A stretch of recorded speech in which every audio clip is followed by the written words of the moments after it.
Today, class, we will be learning about Native American rock art of the Upper Midwest. From this lesson, you can expect to learn what rock art is, what are the different types of rock art, the tools that were used to create the rock art, where rock art can be found in the Upper Midwest, why rock art was created, and we'll just briefly touch on preservation and why it's so important. So, what is rock art? Rock art is human-made images depicted on natural stone surfaces. Rock art images can be either carved or painted and drawn onto stone.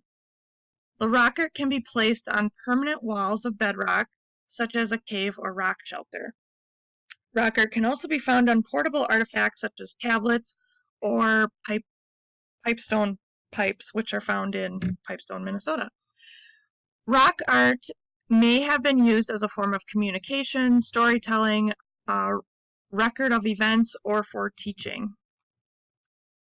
So the two types of rock art we have are petroglyphs and pictographs. Petroglyphs are images that are carved into stone using a stone tool or bone. Pictographs are images that are painted or drawn onto stone using a pigment. So how was the rock art created? Well, with petroglyphs, like we said, they are carved into the rock by carving, pecking, or engraving into the surface of the rock. Stone tools, such as a chisel or a hammerstone, were used. These were the most common tools used in the Upper Midwest for petroglyphs. However, bone tools were also used. The evidence of these tools have been found in context with the rock art inside these caves and rock shelters. The additional evidence for these tools is the wear patterns on the outsides of the tools. Sometimes you can see evidence of pigments, but we'll get to that when we talk about pictographs. So the images on your screen, you can see there's a bison, and we have images of human forms engraved into the rock. And what's great about the rock in the Upper Midwest, it's mostly sandstone, so the rock is very soft, and you're easily able to carve into that type of rock. Next, we have pictographs. So pictographs are created with natural pigments, and they are drawn or painted onto the rock. Black and red pigments are mostly common in the Upper Midwest. The majority of the rock art found in the Upper Midwest of pictographs is with black pigment. The black pigment was created by charcoal or charred objects such as a birch bark torch, which you can see on your screen. And the red pigments were created from red ochre. Red ochre is an iron oxide made from ground hematite and other iron-enriched materials. So where can rock art be found?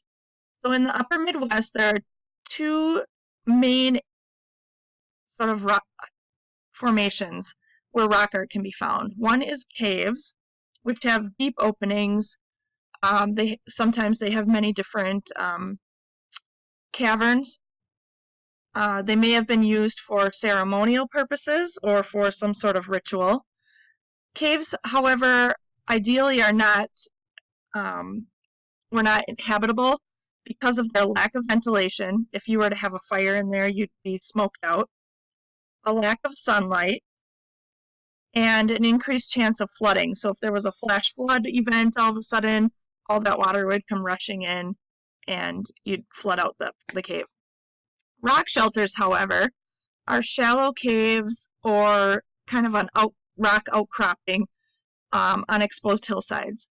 Often they were used for winter camping, occupied by small groups of people, and in these rock shelters you could build a fire. They were often cooked at, they were slept, you made tools and prepared hides. And the evidence for this is there in context with the rock shelters. So why was rock art created? One of the suggestions is that it was for spiritual or religious purposes. On your screen you can see a depiction of a human figure. If you look kind of closely, you can see that his arms are raised up. Rock art images with human forms with their arms raised up have been affiliated with shamans in the upper Great Lakes and elsewhere. There's also some zigzag lines that are coming from the top of the human form. These have been interpreted or suggested that they are power lines or lines indicating vocalization from these shamans. A small number of rock, shelter, and cave sites in the upper Midwest have been interpreted as shrines or for ritual purposes. The evidence for this is that there isn't any habitual artifacts found at these sites, so they may have been used as like a sort of a pilgrimage area. Another example of why rock art was created was to record events. In the middle of your screen, you can see a depiction of a great hunt. Based on this image, we can interpret that this event happened during the spring because there are drawings of pregnant deer, so that's the smaller fetus, kind of small deer drawn inside the other deer. So that tells us that it's around springtime. Another thing we can learn about this image is the use of bow and arrow technology, so it kind of puts it a place and time for us. So preservation. Site preservation continues to be a challenge.